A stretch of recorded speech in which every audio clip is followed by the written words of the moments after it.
up so to entertain people. But I just wanted to thank Sister Mary Agnes for letting us do the play. So thank you, Sister.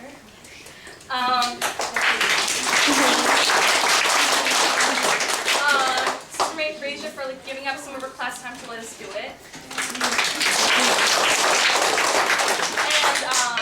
And Sister Mary Ann for doing the props, helping with props and costumes. And also, especially for Mrs. Curran, who organized and had the whole idea of the play and came up with it. So, in case people aren't into blood or death or any of that stuff, seeing it gets a little intense, so you should close your eyes. No! Don't worry. Don't get upset if your brother or your cousin or your friend or your friend's friend and so forth dies because they don't really die, so you're good. So sit back, relax, and enjoy your trip to the era of the Revolutionary War.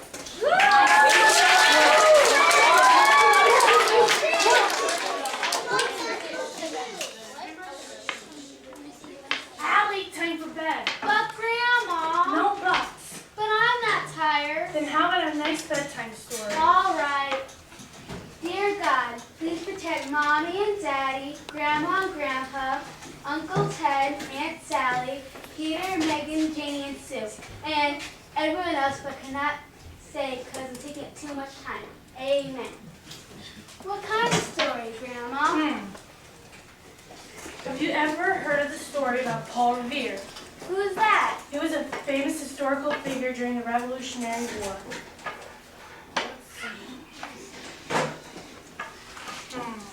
Aha. Listen, my children, you shall hear of the midnight ride of Paul Revere on the 18th of April in 75. Hardly a man is now alive who remembers that famous day and year.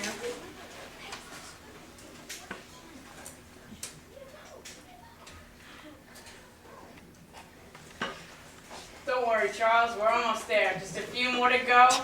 Almost. Got it. Oh. Mr. Revere? What? Oh!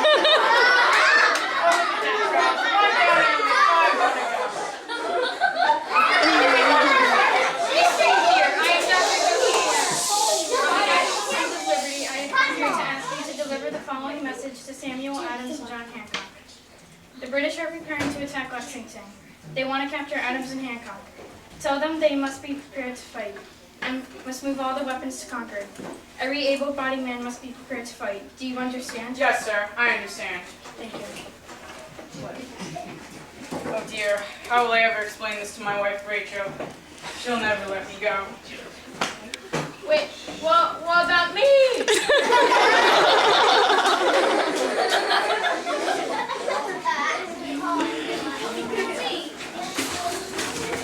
I said, Robert. Yes. Are you sure this plan will work? Absolutely. It's foolproof. He said to his friend, If the British march by land or by sea tonight, hang a lantern aloft in the belfry arch of the North Church Tower as a signal light, one if by land and two if by sea, and I on the opposite shore shall be, ready to ride and spread the alarm through every middle village and farm. The country folk to be up and on. Then he said, Good night. and with muffled oars silently rowed to the Charleston shore. Just as the moon rose over the bay where the swinging light at the mooring lay, the Somerset British man-of-war, a phantom ship with each mast and spar across the moon like a prison bar, and a huge black hulk that was magnified by its own reflection in time.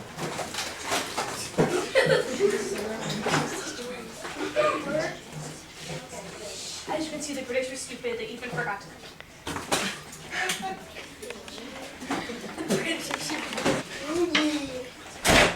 What's on your mind, George? You're awfully quiet this evening. Oh, nothing. I just have a funny feeling that somewhere around here, those revolutionists are plotting something. I just can't place my finger on it. Oh, George, you make me laugh. Body and beach, those pipsqueaks. We have 10 times the amount of men and supplies, and we'll have 11 times the amount of supplies once you reach Lexington. I can't wait till we capture those two fools, Adams and Hancock. He's right, George. There's nothing to worry about. Come on. Sorry, boys. Just something isn't right. They're up to something. I just know it.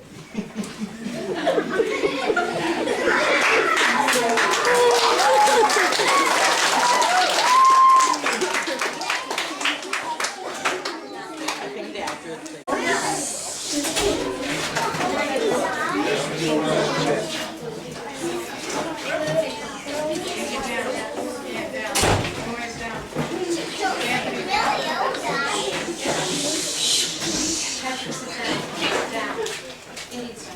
Grandma, what about Paul Revere? What happened to him? Please tell me, I need to know. Calm down, dear. He comes back later in the story. Meanwhile, his friends through alley and streets wander and watches with eager ears till in the silence around him he hears the muster of men in the barrack door, the sound of arms and the tramp of feet, and the measured tread of the gendarmes marching down to their boats on the shore. Then he climbed the tower of the Old North Church by the wooden stairs with stealthy tread to the belfry chamber overhead and startling the pigeons from their perch on the somber rafters that round him made masses and moving shapes of shade. By the trembling leader, steep and tall, to the highest window in the wall, where he paused to listen and look down a moment on the roof of town, and the moonlight flowing over all. Grandma, wake up! I want to hear the rest of the story. What? All right. Where was I? Beneath in the churchyard lay the dead, in their night encampment on the hill, wrapped in silence so deep and still that he could hear like a sentinel tread the watchful night wind as it went, creeping along from tent to tent, and seeming to whisper all is well. A moment only he feels the spell. Off the place and the hour, and the secret dread of the lonely belfry and the dead. For suddenly all his thoughts are bent on a shadowy something far away. When the river winds to meet the bay, a line of black that blends and floats on the rising tide like a bridge of boat. But Grandma, what about Paul Revere? I want to know what happened to him. Be patient, dear. I'm just getting to that part.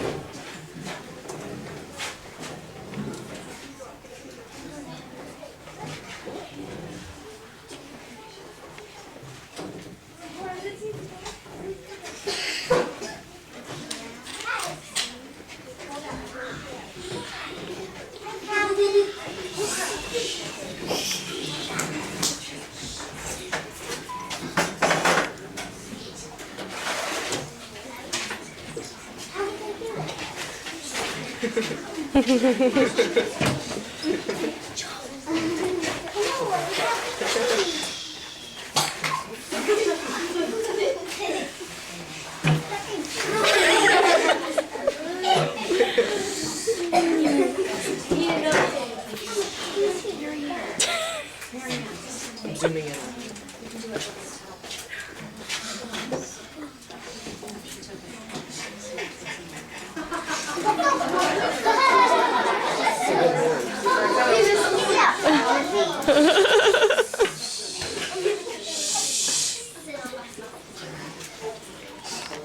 Hurry up, Newman. Meanwhile, impatient to mount the ride, booted and spurred with a heavy stride, on the opposite shore walked Paul Revere. Now he patted his horse's side. Now he gazed at the landscape far and near, then impetuous stamped the earth, and turned and tightened his saddle girth. But mostly he watched with eager search the belfry tower of the Old North Church, as it rose above the graves on the hill, lonely and spectral and somber and still. And lo, as he looks on the belfry height, a glimmer and then a gleam of light. He springs to the saddle, the bridle he turns, but lingering gaze still overlooks his sight. A second lamp in the belfry burns. Oh dear, they're coming by sea.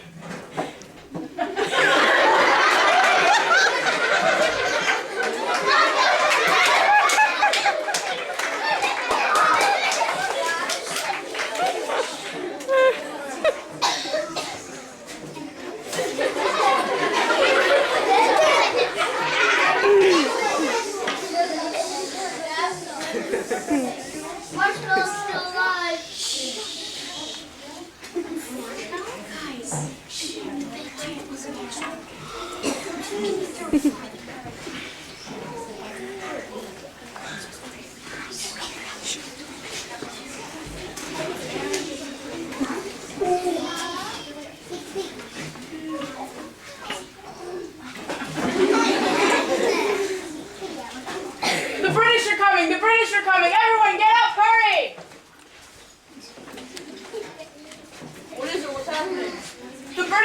coming!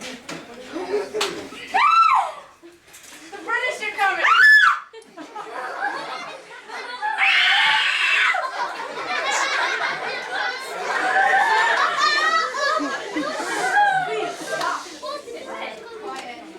What's going on? The British are coming to steal all of our supplies. We are to move it all to Lexington. They are also coming to kidnap Adams and Hancock. They must leave now. Let's get them.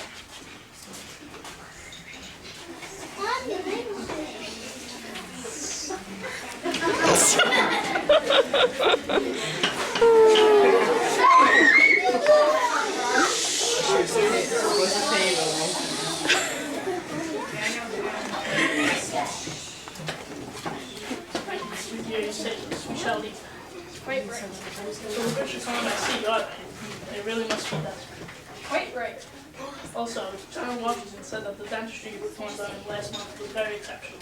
Well, enough talking. We must get going. Quite right. Will you stop saying that? Quite right.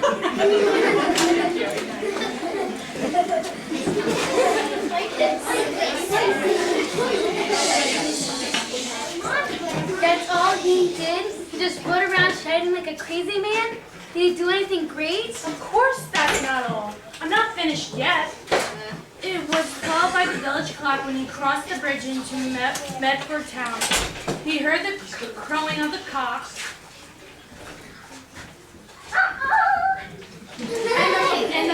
and the barking of the farmer's dogs, and felt the damp of the river fog that rises after the sun goes down. Well, did he reach the two men, Adams and Hancock? Did the British get him? Did they kill Paul Revere? Hold your horses, sweetie. You're getting all worked up over a story. It was one by the village clock when he galloped into Lexington.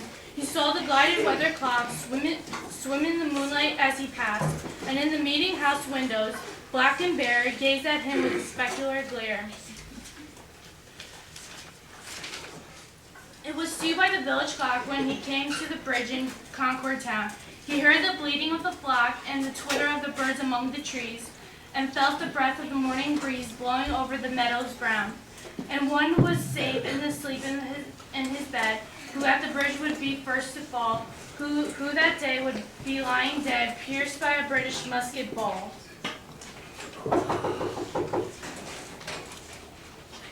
What is happening at this hour in the morning? I need you to go to Lexington and gather every able-bodied man. John Adams and Hancock will be waiting there along with all of our supplies. You must leave now. Yes, sir, you've got my word.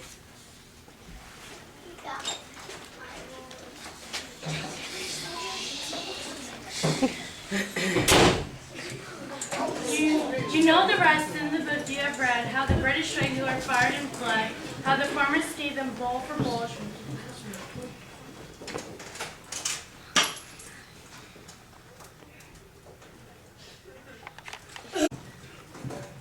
Wolf chasing the redcoats down the lane and crossing the field to emerge again under the trees at the turn of the road, and only pausing to fire and load.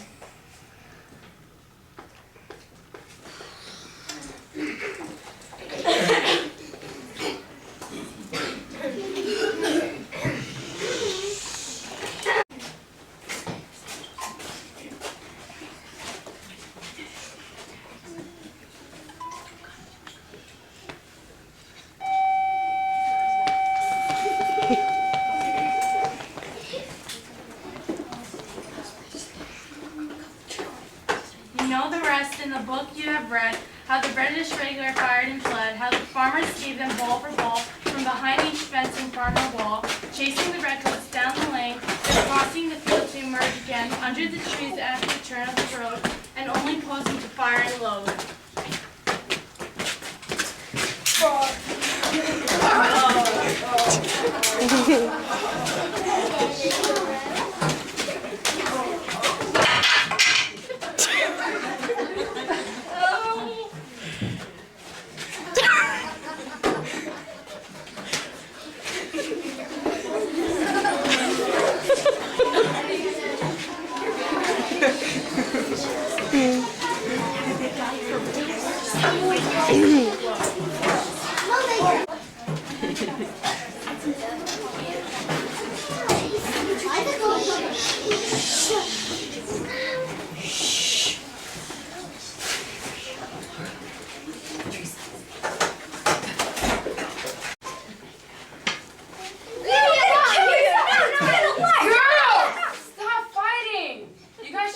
to bed. I don't want to go to bed, Mama. I'm 17 already. I want to wait for Papa. Okay, you can stay up, but Sarah, you must go to bed. No, I'm 13. I want to wait for Papa too. Be quiet, you little baby. You're too young. No, Go away. take that back. Get her right. You're dressed ugly. Yes, you can Get stay. back. I can understand why you can't sleep. Thank you. Get up.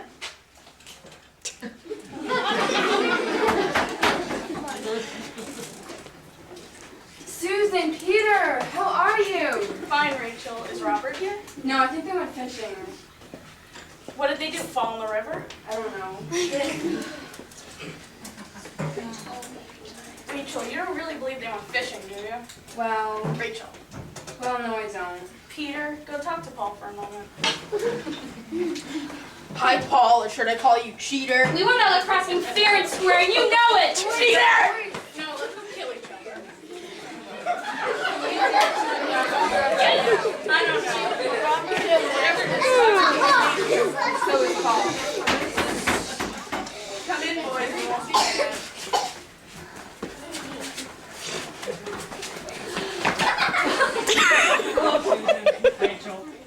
Hello? Is that what you say to me coming home at 3 in the morning? Where have you been, Robert Newman?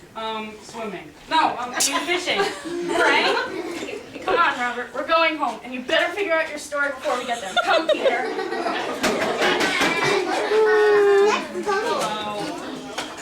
Ow! Paul, Brought you a stick. Paul, do you have something to say to me? Rachel, I can explain. Where were you? Don't say fishing, swimming, or crying. Then I guess I'm out of excuses. In there, now.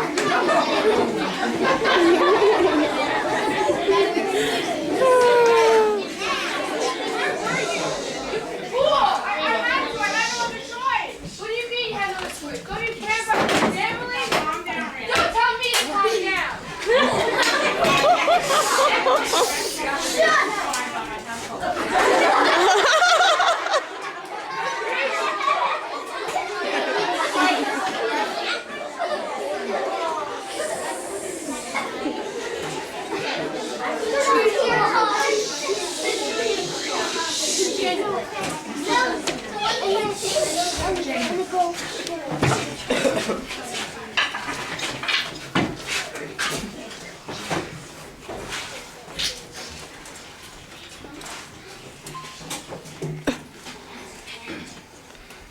I told you. Shut up, George. No one ever listens to me. I told you they were plotting, but did you listen? Shut up, George. No. No one ever listens to what I say. Now look what happened. Shut up, George.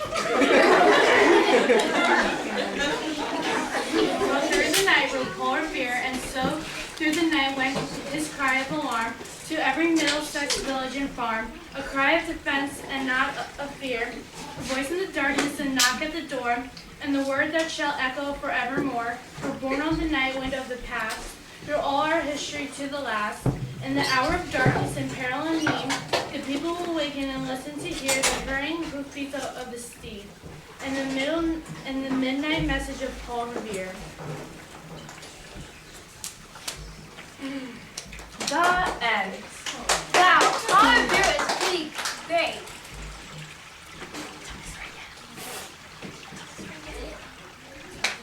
Tell it again.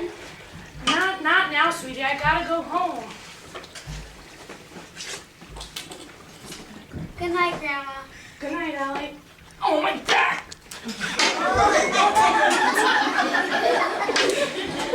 The official, the end. British soldiers are Nick Honor and Anthony Prentice. Peter Newman, the little boy who attacks Paul Jr., and also British soldier Michael Castell. And the 10 are Aiden Carroll and Connor Malone.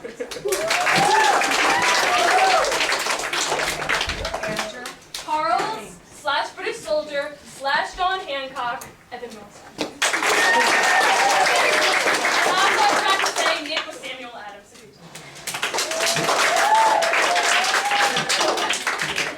Deborah Revere is Teresa Gracia.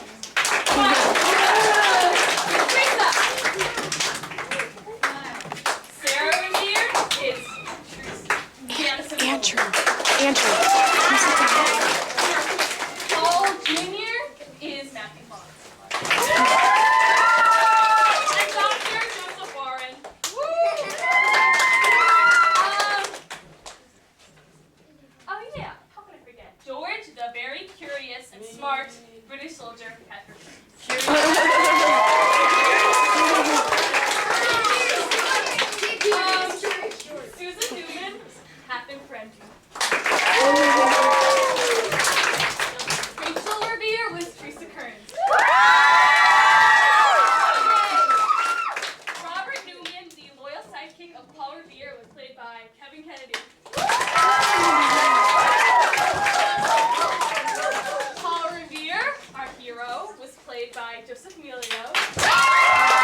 more?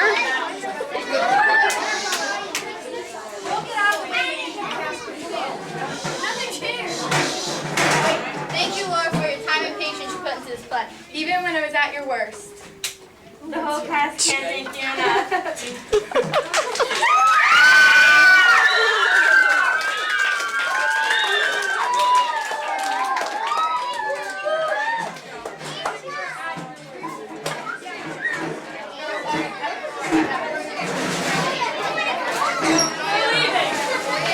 Dear Matt, we can't thank you enough for all your hard work, directing, and acting in this play. Thank you!